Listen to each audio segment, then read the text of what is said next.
நீங்க ஹாஸ்டல்ல தங்கியிருக்கீங்க இல்ல பேச்சுலரா இருக்கீங்கன்னா கண்டிப்பா இந்த ரெசிபியை சேவ் பண்ணி வச்சுங்க.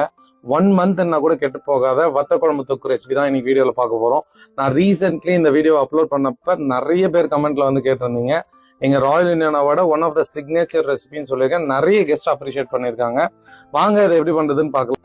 ஒரு பேன்ல கொஞ்சம் தாராளமா நல்லெண்ணெய் ஊற்றி கட்டி பெருங்காயத்தை இந்த மாதிரி பிச்சு போட்டு நல்லா வந்து கிறிஸ்பியா ஃப்ரை பண்ணி எடுத்துங்க.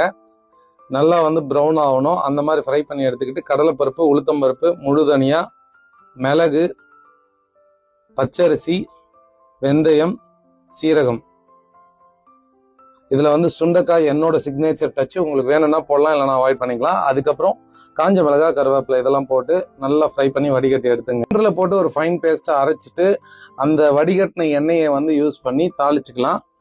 இந்த எண்ணெயில கடுகு, உளுந்து, வெந்தயம், காஞ்ச மிளகா, கருவேப்பிலை, கொஞ்சம் பூண்டோட ஒரு 4 மடங்கு வந்து சின்ன வெங்காயம் இருக்கலாம். அதுக்கப்புறம் மஞ்சள் தூள், காஷ்மீரி சில்லி பவுடர் கலருக்காக யூஸ் பண்றேன், கொஞ்சமா தனியாத்தூள், அதுக்கப்புறம் உப்பு, அதுக்கப்புறம் திக்கா கரைச்ச புளி, கொஞ்சமா தண்ணி வேணா சேர்த்துங்க.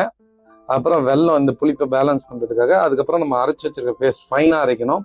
ரா ஃபிளேவர் போற அளவுக்கு நல்லா கொதிக்க விட்டுட்டு நல்லெண்ணெயில சுண்டைக்காயை நல்லா ப்ரௌனா ரோஸ்ட் பண்ணி ஆட் பண்ணீங்கன்னா நம்ம ராயல் இந்தியானாவோட சிக்னேச்சர் வத்த குழம்பு ரெடி ஆயிடுச்சு. கண்டிப்பா ட்ரை பண்ணிட்டு சொல்லுங்க. தேங்க்யூ.